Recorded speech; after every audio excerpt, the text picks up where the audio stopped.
break in the search for missing pilot Byron Ferguson leaves relatives inconsolable and questioning the skills of authorities. PJ McDermott has all the details in this report. Upon entering the waters, divers discovered a piece of the tail of the aircraft, the nose, the battery, and Ferguson's flight plan, which had his name, the airport which he left, the time he left, which was 9 p.m., and details of the aircraft. Now, when it comes to the efforts made by Defense Force officers who allegedly searched the same area, boat owner and organizer of the search, Gina Knowles, is questioning whether officers actually searched for the missing plane. I think that if they did actually search, they would have found it.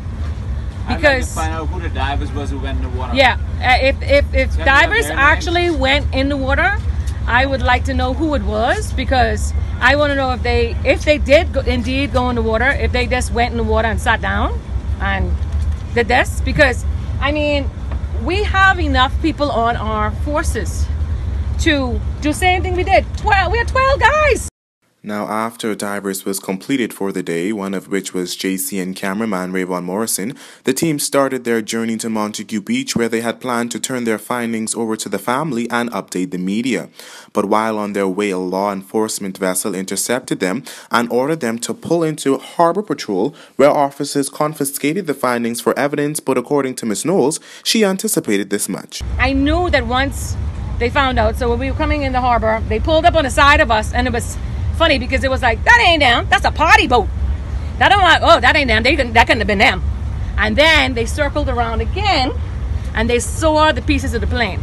And they said, no, see, that's the pieces of the plane. Damn, y'all need to follow us. Now, Assistant Commissioner of Police Clayton Fernando, along with other high-ranking Royal Bahamas Police Force officers, were on scene, but refused to brief the media unless eyewitness was present. Meantime, Knowles says they will not stop until they find a body. Reporting for JCN News, I'm Berthany McDermott. This latest development comes on the heels of Senator Fred Mitchell today expressing concern over how the air accident is being dealt with. When there's a homicide in this country, the police have a designated individual that's assigned to coordinate with the family what the police are doing. So they give you a telephone number and they give you a name. And they say, if there is anything you want to know about that investigation, you call that person. And that person will tell you what is happening with the investigation. Now, that does not seem to have applied in this case. He went on to make the point that the young black Bahamian male can't seem to get a break. This in the face of reports that 34-year-old Byron Ferguson was an excellent pilot, father, and husband, doing well for himself and his family. You find this striving young fellow. I mean, you've never met someone, a decent man, right? Raising a family, working hard. You know, and it just seems like every time you find someone of this nature, you know, so they just snatched from you. I say, goodness, what are we going to do? Whether it's, you know, a homicide or an accident of some kind. So it's a heart-wrenching thing, and I know his family and all his brothers, I mean, and his wife are heartbroken over this. It's a very difficult time, and it's not a good thing to be having a public conversation about this in the press. And that's why it's all the more important for you to have just a point person who's dealing with this, because this is a really sensitive issue. The soaring cost of electricity leaving many BPL customers outraged, to say the least, and that angst and frustration the sentiment of many of the callers into Love 97's daily talk show, Issues of the Day. Because we've been having 50-year-old problems in this country. 50-year-old problems. This has been, the Bahamian people have been saddled with this issue of electricity generation for 50 years, a half a century. And now it has gotten to the point where it is unsustainable for Bahamians. My fuel charge for 1 month was $356. How could a monopoly be broke? How can a monopoly deliver good electricity service and reduce cost? A monopoly, you don't have any competition. but you malfunctioning so much. I really wish the election used to be every 2 years or whatever. 5 years was too long, sir. $10,000 I see on this paper from BC. $10,000. I said, what you see, woman? He said, I have some generators and some stuff, some coolers and all that, but I never see my bill like this. He said, I almost fall in the front of the woman. I have been faced with a $1,200 light bill that my husband is fully responsible for every end of the month. When I saw his face, it was in such disbelief. Our light bills are normally under $400. The look on his face tells me something was wrong. He said, babes, look at this. I said, look at what, honey? He said this light bill is now $1,200. Our bills are zero balance. People, something is wrong. I am hot like a pot.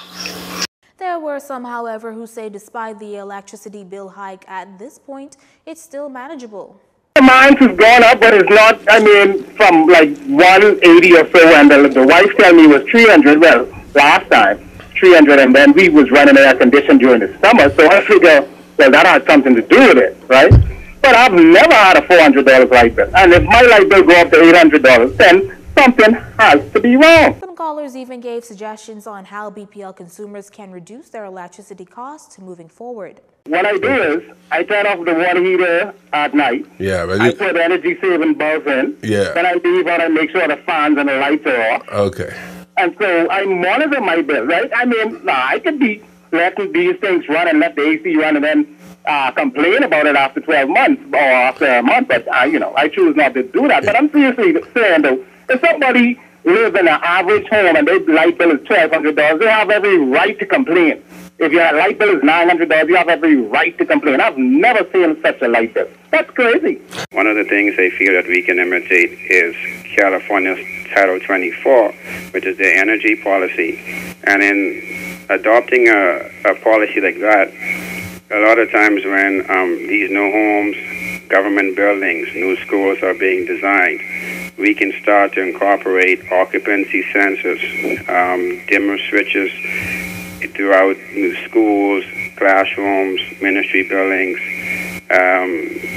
in order to bring down the electricity.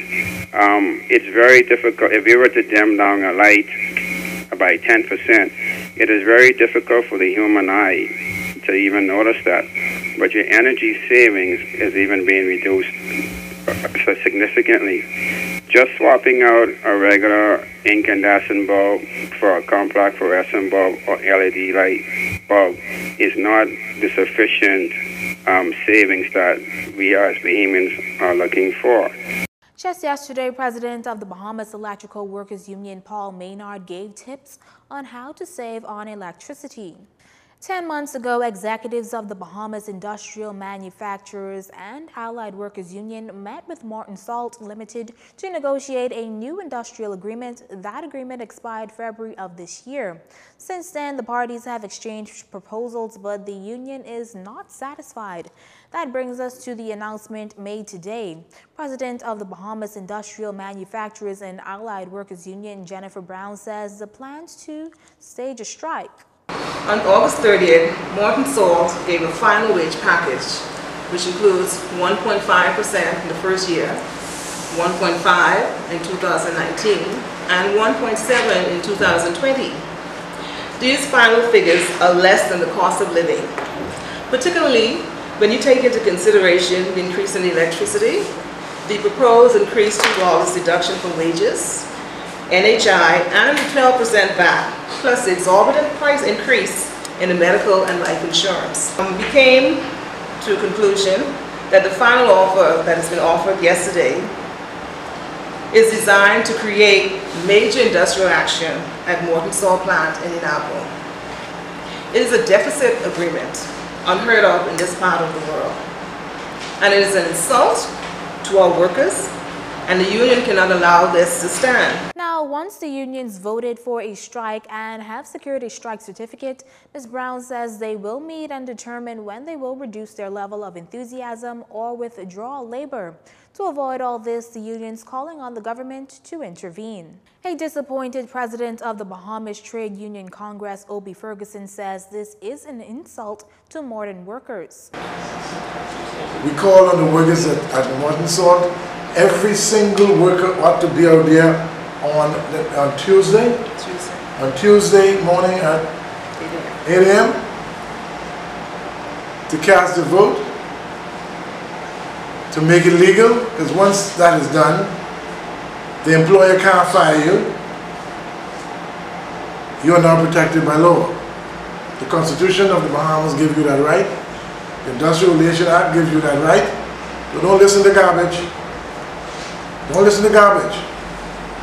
Come out and stand for yourself. Martin has a workforce of 124 employees. Of that figure, 91 are members of the union. Voting is slated for Tuesday, November 20th at the hall opposite the Methodist Church in Matthewtown, Inagua. You're watching JCN News. Stay with us. This segment of the news was brought to you by Alive.